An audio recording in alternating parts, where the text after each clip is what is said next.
My fiancée texted, I met with a lawyer to see how your inheritance works after we're married.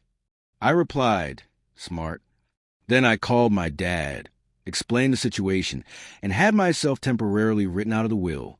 When her lawyer gave her the bad news, she frantically tried to backpedal. I 32 male run a small, specialized engineering firm. It's a business my dad started, but I've been running it for the last 5 years. I'm not a flashy guy. I drive a 4-year-old truck, live in a decent condo. I'm comfortable, not rich. The family money, as my fiancé liked to call it, is all tied up in trust and the business itself. We were 3 months from the wedding. The planning was intense. My fiancée and her mother were obsessed with scale. They wanted the biggest venue, a celebrity florist, and a guest list that was out of control. I just wanted to get married.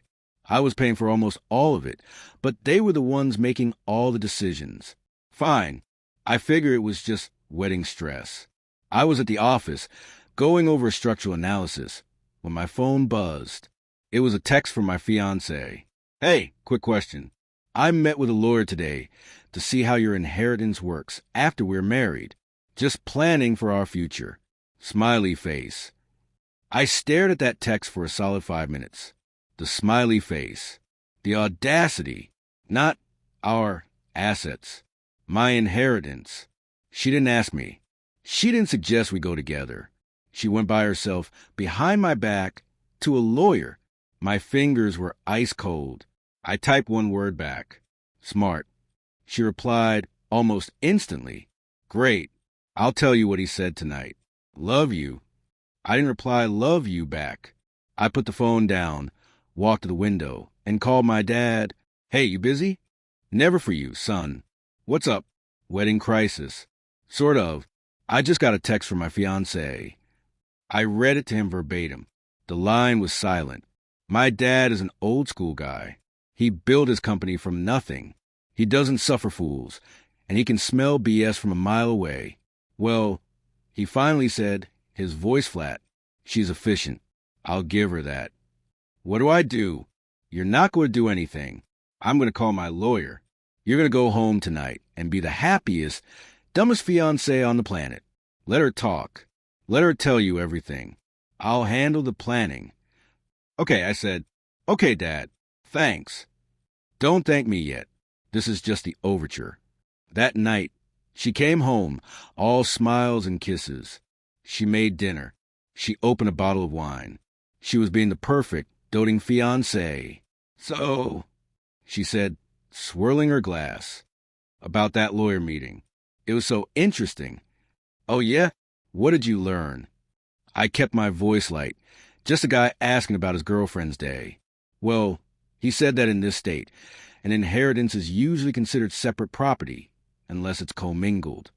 Like, if you put it into a joint account, or we use it to buy a house together. He said we just need to be really careful to put it all in a joint account right away, so it becomes ours.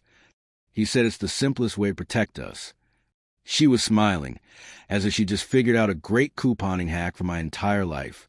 He also said, she continued, that a will can be contested, but if you add me to your power of attorney and make me the executor of your estate, it's basically ironclad. It's just paperwork, really, to make sure I'm protected if anything happens to you. I just nodded. Wow. Sounds like you covered all the bases. I just want what's best for us, she said, leaning in to kiss me. I kissed her back. It felt like kissing a snake. She was out like a light a little while later, probably dreaming of joint accounts.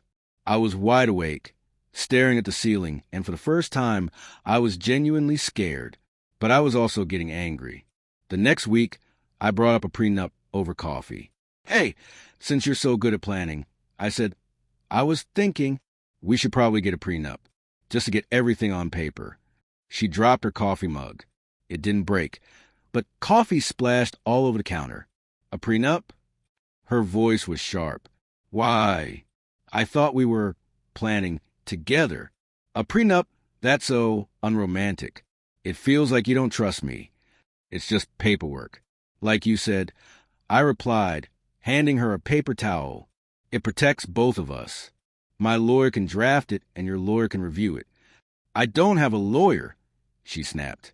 You had one on Tuesday. I said, my voice still perfectly calm. Her face went pale, then red. He's just a family friend. That was just a question. This is an insult. She stormed off into the bedroom, and I heard her make a phone call. An hour later, her mother called me. I cannot believe you, she screamed into the phone. No, hello. Just pure rage. After everything we are doing for this wedding, after all the money we are spending, you're trying to cheat my daughter. You're trying to imply she's a gold digger. I almost laughed. I had personally paid over $40,000 in non-refundable deposits for the venue, the caterer, and the band. Her mother, I knew for a fact, had paid for the flowers on a credit card she'd been complaining about. I'm just trying to be prudent, I said. It's not standard for us. We are family. You are treating her like some stranger. You fix this, or you're going to have a very unhappy bride. She hung up on me. That was when I knew this was bigger than I thought. Her reaction, her mother's immediate, over-the-top defense. It was too much. It was coordinated. I hired a private investigator. It felt gross. It felt like something out of a movie. But that text, it was a splinter in my brain, while my fiancée was giving me the silent treatment. I just can't look at you right now. I'm so hurt. My dad and my lawyer were busy. My dad, bless his cynical heart, had his lawyer redraft his entire estate. The new will was signed, notarized, and filed within 72 hours. The new structure was beautiful. The business and all major assets were locked into an irrevocable trust. I was still the head of the company, but my salary was my only income. I had no access to capital. My inheritance, on paper, was now basically just my condo and my truck. I couldn't commingle what I didn't have. On paper, I was just a guy with a good job.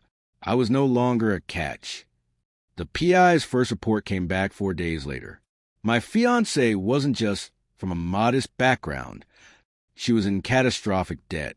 Over $150,000 in student loans, maxed out credit cards, and a $50,000 personal loan from a very shady online lender. Her failed lifestyle brand had ruined her, but that wasn't the kicker. Her mother's house was in foreclosure. The auction date was set for 2 weeks after our wedding. This wasn't just planning for the future. This was a bailout, a desperate, last-ditch financial rescue mission. And I wasn't the groom, I was the bank. And the lawyer she met with, the family friend, it was her brother-in-law. Her sister was in on it, too. The whole family was working me.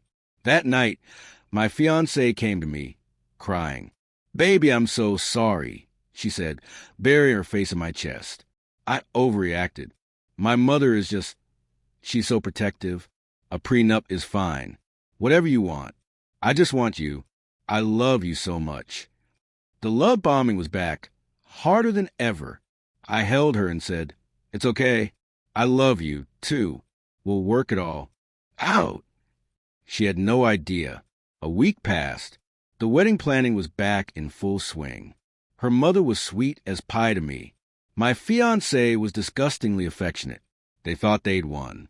What they didn't know was that my dad's lawyer had also sent a courtesy letter to her brother-in-law's office. Just a professional heads-up. In preparation for the upcoming nuptials and our client's prenup, we are disclosing my client's, my dad's, most recent estate planning documents as they materially affect his son's financial status. It was a legal bomb. My fiancée was out with her mother and her sister, reviewing floral arrangements. I was at home, waiting. The PI's final report was on my coffee table. The front door slammed open so hard it hit the wall. It wasn't my loving fiancé. It was a demon. What did you do? She screamed. Her face was blotchy and swollen, her eyes wild. Her mother and her sister were right behind her, looking like a coven. What do you mean? I was just reading. Don't lie to me. She marched across the room and swiped the report off the table. What is this? That, I said, my voice dangerously calm, is a $150,000 pile of debt, a foreclosure notice, and a very unethical family lawyer. She looked at the papers, then at me. The color drained from her face. My brother-in-law, he just called me, she whispered, shaking. He said your father changed everything. The trust, the will, there's nothing. It's all locked up. You cut me out. There it was. Not you lost your inheritance. Not your father is cruel. But you cut me out. I didn't do anything, I said, standing up. My dad controls his own estate. But why would you even know that? The wedding is in 2 months. Why is your brother-in-law looking at my father's will today? No, I asked him to review the prenup, she stammered, the tears starting. This was the Backpedal. And he must have just looked into it to protect me. To protect you? Or to protect your family's finances? I picked up the top sheet of the PI report. You're $150,000 in the hole. Her mother is losing her house. You didn't just ask a question. You were conducting opposition research. Her mother stepped forward. You listened to me, you ungrateful little... Shut up. I snapped. She actually flinched. I'm not talking to you. I looked back at my fiancée. You know what the worst part is? It wasn't even the money. I tapped the report. The PI has a source. Inside your brother-in-law's office. A paralegal who's about to quit because her boss is so dirty. Her sister's eyes went wide. She knew. You didn't just ask how inheritance works. You didn't just ask about commingling. Your final question, your real question, was about spousal rights in the event of incapacitation. My fiancée stopped crying. She just froze. You weren't just planning on a long, happy marriage. I said, my voice low. You weren't just waiting for my dad to die. You were checking the manual on what happens if I'm not in the picture. The silence in the room was absolute. My fiancée just stared at me, her mask completely gone. There was no remorse. No, it's not what it looks like. There was just blank, cold calculation. She'd been caught. Her mother broke the silence. So what? He has all this money, and he's just hoarding it. She deserves a better life. You promised her. You tricked us. You let us plan this whole wedding. Get out! I roared. No. Her sister shrieked. This is her home. You can't just throw her out. We'll sue you.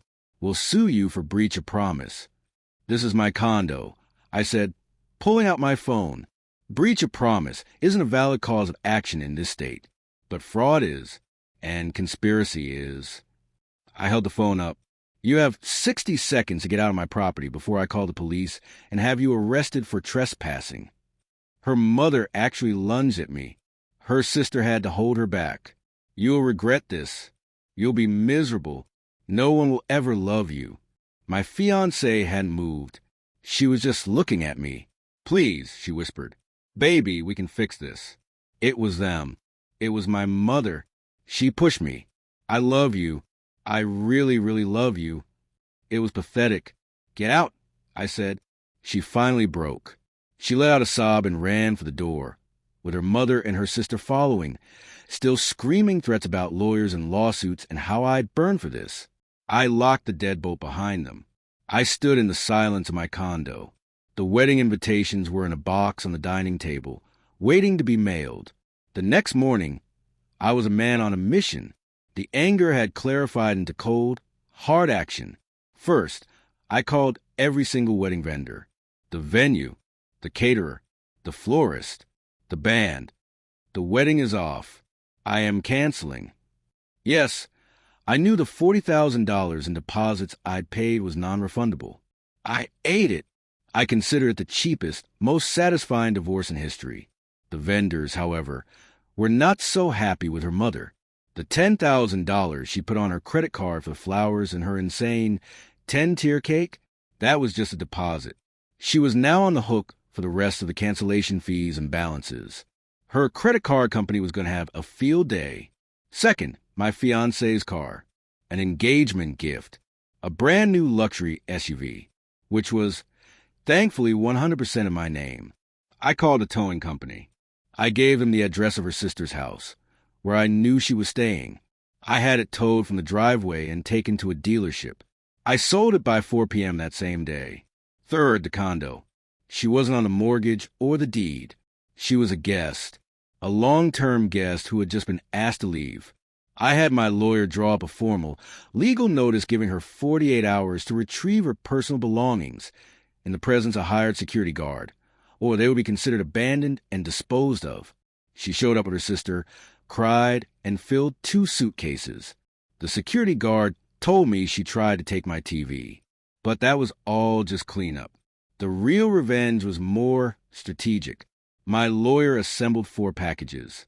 Package 1 went to the shady online lender she owed $50,000 to. It contained the PI report on her debts, her text about the lawyer, and a sworn affidavit from the paralegal at her brother-in-law's firm detailing the incapacitation query.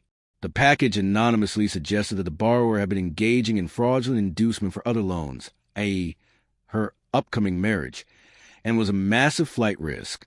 They, in turn, immediately filed a lawsuit against her for full amount, citing fraud. Package 2 went to her mother's mortgage lender. It included the evidence that her mother was a co-conspirator in a plan to defraud me, and that her only plan to stop the foreclosure was this fraudulent marriage. The bank, seeing no good faith effort to pay, accelerated the foreclosure. They lost the house 2 weeks later. Package 3 went to the State Bar Association. This one was thick. It had the paralegal's full testimony, evidence of the conflict of interest, advising a family member on how to secure assets from another family member, and a query into the ethics of researching incapacitation for a client who wasn't the person in question. Her brother-in-law is, as of this writing, under a full investigation that could very well see him disbarred. Her sister is apparently furious with him for getting caught, not for being a scumbag. Package was the most personal. The PI had discovered that my fiancée had borrowed $20,000 from her grandparents' retirement fund, promising to pay it back as soon as I'm married. I sent that package with a simple note to her grandfather. I've never met him, but I heard he's a decent old guy. I just wanted him to know the truth. The fallout was total. My fiancée, now ex obviously, is facing multiple lawsuits she can't afford. Her mother and her father, who was apparently clueless, are living in a tiny rental apartment. Her sister's marriage is on the rocks because of the bar investigation. The entire family turned on each other, each one blaming the others for the plan's failure. I lost $40,000 in a fiancé. I call that a bargain. A week after it all went down, I took my dad out for a steak. We sat at the bar, and he ordered us the most expensive whiskey they had. He raised his glass. To planning, the smart kind. I clinked his glass. To smart planning. The ring? I sold it. I'm using the money to take my dad on a month-long fishing trip to Alaska. So yeah, the trash took itself out. Spectacularly.